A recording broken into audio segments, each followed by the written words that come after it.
ওয়াশিংটনের চূড়ান্ত পরিকল্পনা, ইরানকে মাটির সাথে মিশিয়ে দেওয়ার প্রস্তুতি। মধ্যপ্রাচ্যের স্থিতিশীলতা এখন ঝুঁকির মুখে, আর বিশ্ব নজর রাখছে প্রতিটি পদক্ষেপে। মধ্যপ্রাচ্যের আকাশে দীর্ঘদিন ধরেই অস্থিরতা ও উত্তেজনার ছায়া ঘন হয়ে আছে। তবে ২৪ ঘন্টায় ঘটে যাওয়া ঘটনাপ্রবাহ পরিস্থিতিকে এক নতুন মাত্রায় পৌঁছে দিয়েছে। স্বল্প সময়ের মধ্যেই কূটনৈতিক সমীকরণ ও সামরিক অবস্থান নিয়ে নতুন হিসাব নিকাশ শুরু হয়েছে।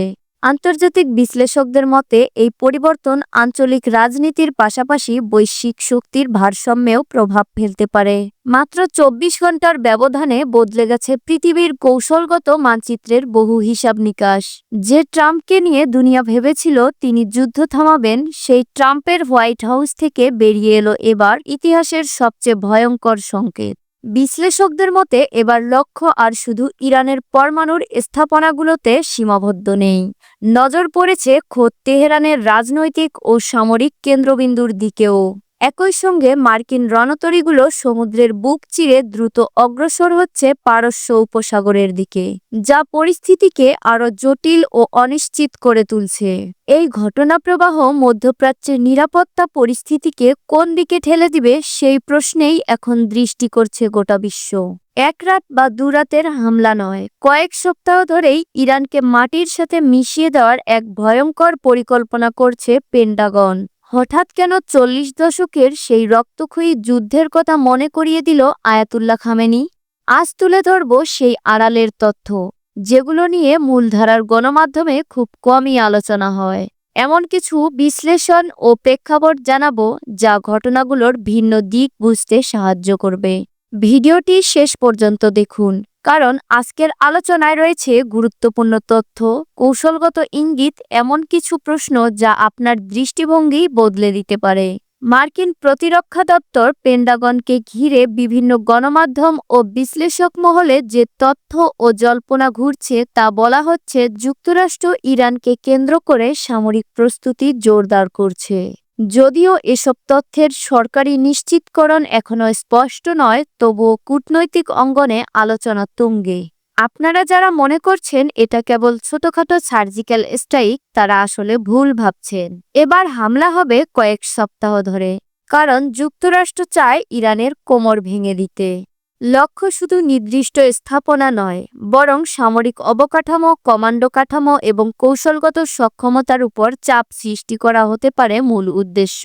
এদিকে মধ্যপ্রাচ্যে অতিরিক্ত বিমানবাহী রণতরী, মেরিন ইউনিট ও টমাহক ক্ষেপণাস্ত্র সজ্জিত জাহাজ মোতায়েনে খবরের প্রশ্ন উঠেছে। এ কি কেবল প্রতিরোধমূলক অবস্থান, নাকি বৃহত্তর যুদ্ধের কৌশলের অংশ? কেউ বলেছেন এটি আঞ্চলিক মিত্রদের আশ্বস্ত করার পদক্ষেপ, বিশেষ করে ইসরায়েলের নিরাপত্তার বিবেচনায়। আবার অন্য বিশ্লেষকদের মতে এর মাধ্যমে ইরানের আঞ্চলিক প্রভাব সীমিত করার বার্তাই দেওয়া হচ্ছে। পরিস্থিতি এখনও পরিবর্তনশীল, আর মধ্যপ্রাচ্যের ভবিষ্যৎ নিরাপত্তা সমীকরণ কোন দিকে মোড় নিবে তা নির্ভর করছে কূটনীতি ও সামরিক কৌশলের পরবর্তী পদক্ষেপের উপর। পশ্চিমা শক্তিরা জানে ইরান যদি একবার মাথা তুলে দাঁড়ায় তবে মধ্যপ্রাচ্যে তাদের খবরদারি শেষ হয়ে যাবে। তাই তো ২০২৬ সালের এই শুরুটা হতে যাচ্ছে আগুনের অক্ষরে লেখা। এবার নজর দেওয়া যাক আরেকটি গুরুত্বপূর্ণ খবরে। আগামী মঙ্গলবার ১৭ ফেব্রুয়ারি তারিখটি ডায়েরিতে লিখে রাখার মতো, কারণ সেদিন সুইজারল্যান্ডের জেনেভাতে বসছে একটি উচ্চ পর্যায়ের কূটনৈতিক বৈঠক, যা নিয়ে ইতিমধ্যেই আন্তর্জাতিক মহলে জোর আলোচনা শুরু হয়েছে। এই বৈঠকের মধ্যস্থতাকারী ভূমিকায় রয়েছে ওমান, যারা অতীতে একাধিক আঞ্চলিক সংকটে নীরব কিন্তু কার্যকর কূটনৈতিক ভূমিকা পালন করছে। যুক্তরাষ্ট্রের প্রতিনিধি হিসেবে উপস্থিত থাকার কথা রয়েছে সাবেক প্রেসিডেন্ট ডোনাল্ড ট্রাম্প, এর ঘনিষ্ঠ সহযোগী ও রিয়েল এস্টেট ব্যবসায়ী স্টিভ উইটকফ এবং তার জামাতা জ্যারেড কুশনার। এই বৈঠককে ঘিরে প্রশ্ন এখন একটাই, এটি কি উত্তেজনার সূচনা, নাকি আরও বড় কোনো কৌশলগত সমঝোতার ইঙ্গিত? যুক্তরাষ্ট্র চায় ইরান সকল পরমাণু কর্মসূচি বন্ধ করে দিক এবং মিসাইল তৈরিও সীমিত করুক। ইরান স্বাভাবিকভাবেই এই আবদার মানতে রাজি হচ্ছে না। এর ফাঁকেই ওপরে আলোচনার নাটকের মধ্যে ভেতরে ভেতরে যুদ্ধের প্রস্তুতি সম্পন্ন করেছেন ট্রাম্প, যেটা তাদের পুরনো অভ্যাস। আর ইতিহাস সাক্ষ্য দেয় জেনেভায় যখনই তাদের বড় কোনো চুক্তি হয়েছে তার আগেই বড় সত্যপাত হয়েছে। তাই রাজনৈতিক বিশ্লেষকেরা মনে করছেন যে কোনো সময় তেহরানে হামলা চালাবে ওয়াশিংটন। সমালোচকদের একাংশের দাবি, এই বৈঠকটি মূলত একটি আইওয়াশ বা কৌশলগত বিভ্রান্তি সৃষ্টি করার পদক্ষেপ। ইরানকে আলোচনার টেবিলে ব্যস্ত রেখে যুক্তরাষ্ট্র তার সামরিক শক্তিকে হামলার পজিশনে নিয়ে যাচ্ছে। ইরাক কিংবা লিবিয়ার কথা নিশ্চয় মনে আছে আপনাদের, সেখানেও একইভাবে আলোচনার কথা বলে হামলা চালানো হয়েছিল। আজ ইরান সেই একই ষড়যন্ত্রের মুখে। যুক্তরাষ্ট্র চায় ইরান যেন মাথা নত করে, কিন্তু ইরান এত সহজে হার মানার পাত্র নয়। ঠিক এমন উত্তপ্ত পরিস্থিতির মধ্যে ইরানের সর্বোচ্চ নেতা আয়াতুল্লাহ আলী খামেনি এক অদ্ভুত কিন্তু তাৎপর্যপূর্ণ বার্তা দিয়েছে। তিনি টেনে এনেছেন ১৯৮০ সালের ইরান ইরাক যুদ্ধের কথা, যখন সাদ্দাম হোসেনকে দিয়ে ইরানকে ধ্বংস করতে চেয়েছিল গোটা পশ্চিম বিশ্ব। তখন ইরান ছিল একা, পাশে কেউ ছিল না, কিন্তু ৮ বছর তারা বুক চিতিয়ে লড়াই করেছিল। খামেনির এই বক্তব্যের মানে হচ্ছে তিনি পরিষ্কার বার্তা দিয়েছেন ইরান আবারও একা লড়তে প্রস্তুত। তিনি তার জনগণকে মানসিকভাবে তৈরি করেছে এক দীর্ঘস্থায়ী যুদ্ধের জন্য। তিনি জানেন পশ্চিমা শক্তিরা এবং তাদের এদেশীয় কিছু দোসররা চাইছে ইরানকে ধ্বংস করতে, কিন্তু ইমানি শক্তিতে বলিয়ান একটি জাতি যখন মৃত্যুর শপথ নেয় তখন কোনো টমাহ মিসাইল তাদেরকে থামাতে পারে না। এ যেন আগত মহাপ্রলয়ের পূর্বাভাস দিলেন ইরানের সুপ্রিম লিডার। এবার শুনুন সেই তথ্য যা আপনার ঘুম কেড়ে নিতে পারে। বিশ্লেষকরা বলছেন যদি এই সংঘাত শুরু হয় তা কেবল তেহরানের মধ্যে সীমাবদ্ধ থাকবে না। ইরানের হাতে রয়েছে মধ্যপ্রাচ্যের সবচেয়ে বড় মিসাইল ভান্ডার। যদি যুক্তরাষ্ট্রের প্রথম বোমাটি ইরানের মাটিতে পড়ে তবে কয়েক মিনিটের মধ্যেই ইসরায়েলের তেলাবিব এবং সৌদি আরবের তেলক্ষেত্রগুলো আগুনের গোলায় পরিণত হবে। এখানেই শেষ নয়, পর্দার আড়ালে রাশিয়া এবং চীন কিন্তু হাত গুটিয়ে বসে নেই। চীনের জন্য ইরান হলো তাদের জ্বালানির প্রধান উৎস, আর রাশিয়ার জন্য এক বিশ্বস্ত কৌশলগত বন্ধু। যদি যুক্তরাষ্ট্র হামলা চালায় তবে পুতিনের রাশিয়া চুপ থাকবে না। সব মিলিয়ে মনে হচ্ছে আমরা শীঘ্রই তৃতীয় বিশ্বযুদ্ধের দিকে এগিয়ে যাচ্ছি। ২০২৬ সাল কি মানব সভ্যতার জন্য বিপদ? যুক্তরাষ্ট্র ও ইসরায়েলের জোট কি পুরো মুসলিম বিশ্বকে আগুনের কুণ্ডলিতে ফেলে দিবে? তবে পর্দার আড়ালে আসল খলনায়ক কে তা কি আপনারা জানেন? যুক্তরাষ্ট্র তো কেবল লাঠিয়াল, আসল কলকাঠি নাড়ছে তেলাবিব।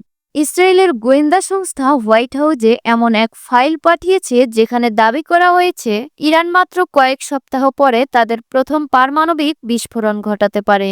এই ভুয়া তথ্য ও অজুহাতকে হাতিয়ার করে ডোনাল্ড ট্রাম্পের নেতৃত্বে যুক্তরাষ্ট্র যুদ্ধের ময়দানে নামতে যাচ্ছে। বিশ্লেষকরা সতর্ক করছেন এমন পরিস্থিতি শুধু মধ্যপ্রাচ্যেই নয়, বরং আন্তর্জাতিক স্থিতিশীলতাকেও এক নতুন সংকটের মুখে ফেলে দিতে পারে।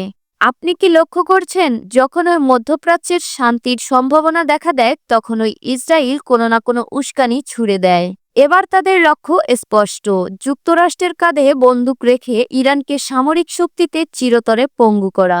কারণ তারা জানে ইরান টিকে থাকলে ফিলিস্তিন ও গাজা ইস্যুতে তাদের পরাজয় অনিবার্য। পশ্চিমা মিডিয়া মোসাদ এই খবরটি প্রচার করেছে, কিন্তু আমরা জানি এই যুদ্ধের মূল উস্কানিদাতা কে। এটি শুধু ইরান বনাম যুক্তরাষ্ট্রের সংঘাত নয়, এর পেছনে লুকিয়ে আছে এক বৃহৎ জয়ানিবাদী চক্রান্ত। ইরান ও যুক্তরাষ্ট্র যদি বড় কোনো সংঘাতে জড়ায় তাহলে এর মাসুল দিতে হবে পুরো বিশ্বকে। যুক্তরাষ্ট্র যখন ইরানের তেল ক্ষেত্রে আঘাত করবে তখন বিশ্ববাজারে তেলের দাম কোথায় গিয়ে দাঁড়াবে ভেবে দেখেছেন?